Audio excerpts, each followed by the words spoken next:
अस्सलाम वालेकुम दोस्तों। आज की इस वीडियो में हम एयरपोर्ट सिक्योरिटी फोर्सेस का असिस्टेंट सब इंस्पेक्टर 2022 का BPS 11 का हमारे पास पेपर पड़ा हुआ है। अगर आपने कॉर्पोरल पे अप्लाई किया और उनमें से आपको 2 से 3 सवाल आते हैं तो ये आपके लिए अच्छी बात है, क्योंकि ये पेपर थोड़ा सा कॉर्पोरल के पेपर से टफ़ है। लेकिन अगर आपको इनमें से भी सवाल आते हैं तो वो पेपर इंशाल्लाह आपके लिए मुश्किल नहीं, वो आसान होने वाला है। नेक्स्ट वीडियो में हम वो भी डिस्कस करेंगे। ये जो क्वेश्चंस हैं ये सब पेपर्स के लिए हैं, चाहे आपने असिस्टेंट पे अप्लाई किया है, UDCP किया है, LDCP किया है, ये पेपर आपके लिए इम्पोर्टेंट है। इससे आप ये अंदाज़ा लगा सकते हैं कि अपकमिंग जो पेपर है हमारा 2023 का जो पेपर होने वाला है उसमें कौन से टॉपिक्स कवर किए जाएंगे, आपको आइडिया हो जाएगा। अच्छा, इनमें से अगर 1-2 क्वेश्चन रिपीट होते हैं किसी भी पेपर में, चाहे जिस पोस्ट के लिए आपने अप्लाई किया है, तो इसके आपको जो है 5 से 6 मार्क्स इसके मिल जाएंगे। ठीक हो गया? तो वीडियो को स्टार्ट करते हैं, अपने वीडियो को एंड तक देखना है। फर्स्ट क्वेश्चन है, इसके लिए हमें 3 ऑप्शन भी दिए गए हैं और इसके अलावा नन ऑफ दिस का भी एक ऑप्शन है। अगर आपको लगता है कि इनमें से इसका कोई भी राइट आंसर नहीं है तो आप इस पर भी टिक कर सकते हैं, इसके भी आपको मार्क्स मिलते हैं।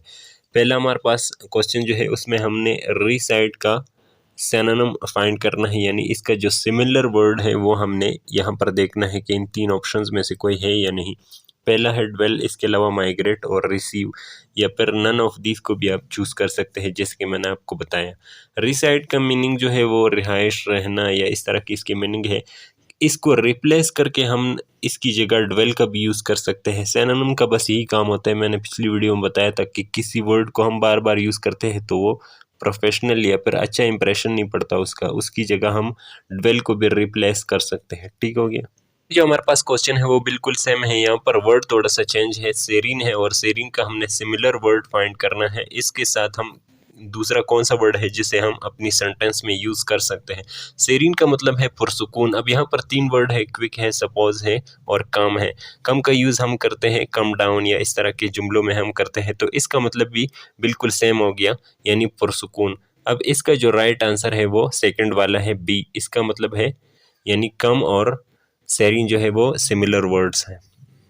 इसी तरह बाकियों के भी जो सिमिलर वर्ड्स हैं जैसे कि एस्टिमेट है, डिवैल्यूट, और इसके अलावा जो टाइम लिखा हुआ है इसका सिमिलर वर्ड है बोल्ड।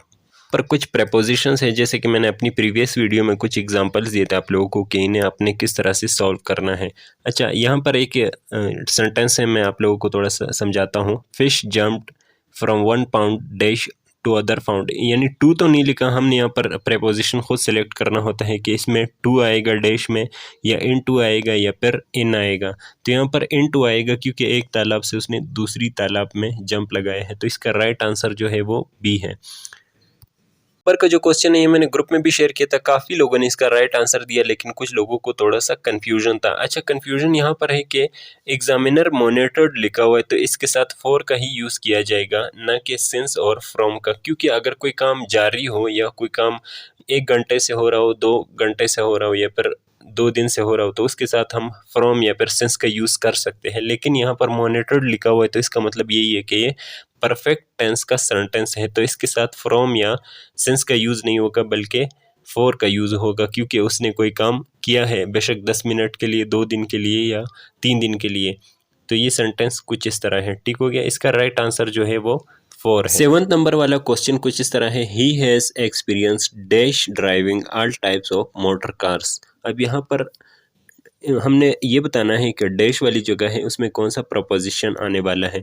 अब अक्सर लोगों ने, मैंने ग्रुप में जब पूछा, अक्सर लोगों ने इसका जो राइट आंसर समझा वो 2 था, लेकिन मुझे लगता है कि इसका राइट आंसर जो है वो ऑफ है, क्योंकि उसके पास एक्सपीरियंस है कार्स चलाने का, या कार्स चलाने के लिए हमने नहीं कहा। टू से मुराद होता है के लिए, ऑफ का मतलब है का, तो इसका राइट आंसर जो मुझे लगता है वो ऑफ है। उसके पास एक्सपीरियंस है हर किस्म की गाड़ियाँ या फिर कार चलाने का, या के, इस तरह से हम कह सकते हैं। नंबर पे जो हमारे पास क्वेश्चन है उसकी हमने सुपरलेटिव डिग्री देखनी होती है। सुपरलेटिव डिग्री देखने के लिए हम, जैसे कि हम रिच हैं, अमीर, यानी उसकी सुपरलेटिव डिग्री पर होगी रिचेस्ट या रिचर। तो यहाँ पर सोर लिखा हुआ है इकट्ठा, इसकी सुपरलेटिव डिग्री जो है वो सोरेस्ट है। अच्छा, कंपैरेटिव डिग्री जो है वो इस तरह से देखी जाती है, जैसे यहाँ पर लिखा हुआ है बिटर, तल्ख यानी तल्ख, इसका कंपैरेटिव डिग्री जो है वो यानी मोर बेटर इसकी कंपैरेटिव डिग्री है। ये एक लंबा टॉपिक है, एक बार आप समझेंगे तो फिर ये बहुत आसान से क्वेश्चन। 10th नंबर पे जो क्वेश्चन है, he said to me I will call you, इसको हमने इनडायरेक्ट वॉइस में चेंज करना है, तो इसका राइट आंसर जो है वो फर्स्ट वाला है, he said to me that he would call me, ये इसका राइट आंसर है, ये इसका इनडायरेक्ट वॉइस है। मैं वीडियो को मज़ीद लंबा नहीं करना चाहता, इसलिए आप वीडियो को रोक के क्वेश्चंस देख सकते हैं और राइट आंसर्स खुद भी चूज़ कर सकते हैं। मुझे जिस तरह लगा कि ये राइट आंसर्स है, अगर आपको लगते हैं कि मैंने कोई गलती की तो उसके लिए मैं माजरत चाहता हूँ। कमेंट में मुझे ज़रूर बताइएगा, याद रखें कमेंट में जब आप बताते हैं मुझे खुशी होती है इस चीज़ के लिए कि आपने वीडियो एंड तक देखी है, मेरी वीडियो में इंटरेस्ट दिखाया है।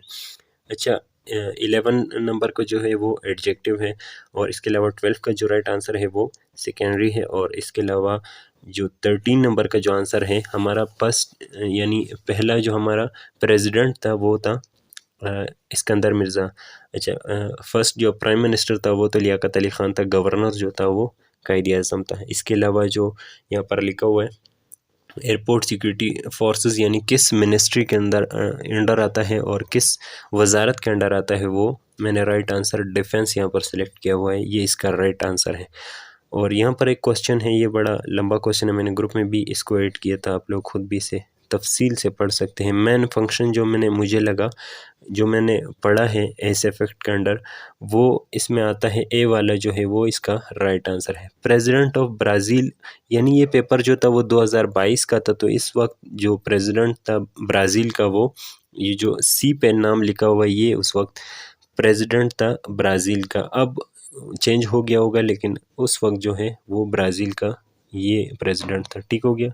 नेक्स्ट हम देखते हैं, जस्टिस सलाहुद्दीन जो थे वो हमारे फेडरल कोर्ट के जो शरीयत फेडरल कोर्ट है उसके फर्स्ट चीफ जस्टिस थे, ये इसका राइट आंसर है। ठीक हो गया। अच्छा, नेक्स्ट हमारे पास क्वेश्चन है, ये क्वेश्चन हर पेपर में रिपीट होता है लेकिन डिफरेंट कंट्री का पूछा जाता है, किसी भी रैंडम कंट्री का। जैसे बाकू जो है वो हमारे जो है अज़रबैजान के कैपिटल का नाम है, और इसके अलावा दुश्मन जो है वो ताजिकिस्तान के कैपिटल का नाम है।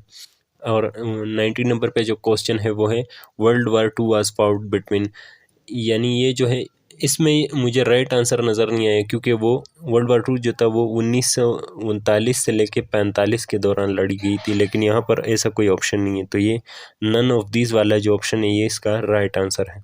ऑफ द सिल्क हाईवे, ये इसका राइट आंसर भी है 6000 किलोमीटर। नेक्स्ट जो है वो है the period of bronze age spread between, इसका राइट आंसर यहाँ पर नहीं है, नन ऑफ दीज इसका राइट आंसर है। United nation secretary council has dash permanent member, इसका राइट आंसर है 5।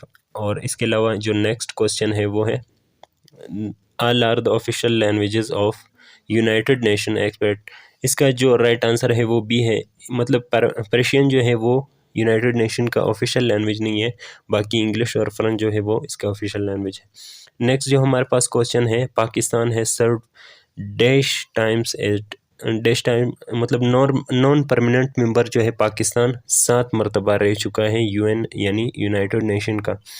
Shanghai corporation organization was establish, ये 15 जून 1901 को इस्टेब्लिश हुआ था, यानी फाउंड हुआ था। वीडियो को एंड तक देखने के लिए आपका बहुत बहुत शुक्रिया। अगर आपने वीडियो को यहाँ तक देखा है तो आप मुझे कमेंट में ज़रूर बताइएगा कि इसका जो नेक्स्ट पैराग्राफ है उसमें मैं वीडियो बनाऊँ, यानी ये जो मतलब इस पेपर का नेक्स्ट जो साइड है उस पर बहुत सारे क्वेश्चंस मौजूद हैं, उस पर मैं वीडियो बना दूँ, यानी ये मुझे कमेंट में ज़रूर बताइएगा। अच्छा, इसके अलावा अक्सर लोगों को ट्रैवलिंग का इशू होता है, वो एक डिस्ट्रिक्ट में रह रहे होते हैं और दूसरी डिस्ट्रिक्ट में उन्होंने जाना होता है टेस्ट देने के लिए, तो इस तरह कोई इशू नहीं होता है। बेशक आप लेट हो जाए, बेशक 9 बजे तक चले जाए, 10 तक चले जाए, 11 तक चले जाए, कोई इशू नहीं है। अच्छा, अगर आप लेट हो जाते हैं, फ़र्ज़ करें एक दिन ना गए तो दूसरे दिन, तीसरे दिन, 3-4 दिन तक वो लोग आपके साथ कोऑपरेट कर लेते हैं, कॉम्प्रोमाइज़ हो जाता है इस चीज़ पे, वैसे कोई बड़ा इशू नहीं है, लेकिन ज़्यादा आप लेट ना करें। और जाने से पहले पता ज़रूर करें कि उस टेस्ट सेंटर में, यानी जिसमें आपने टेस्ट मिस किया है, और अगले दिन कब टेस्ट है, उसमें 1 दिन बाद है, 2 दिन बाद है, 3 दिन बाद है, उधर आप पहुँच जाए। और अगर आप टेस्ट से पहले यानी 1-2 दिन पहले आप देना चाहते हैं तो इस तरह से भी हो सकता है, ये भी एक बड़ा इशू नहीं है, इस तरह से भी आप टेस्ट दे सकते हैं।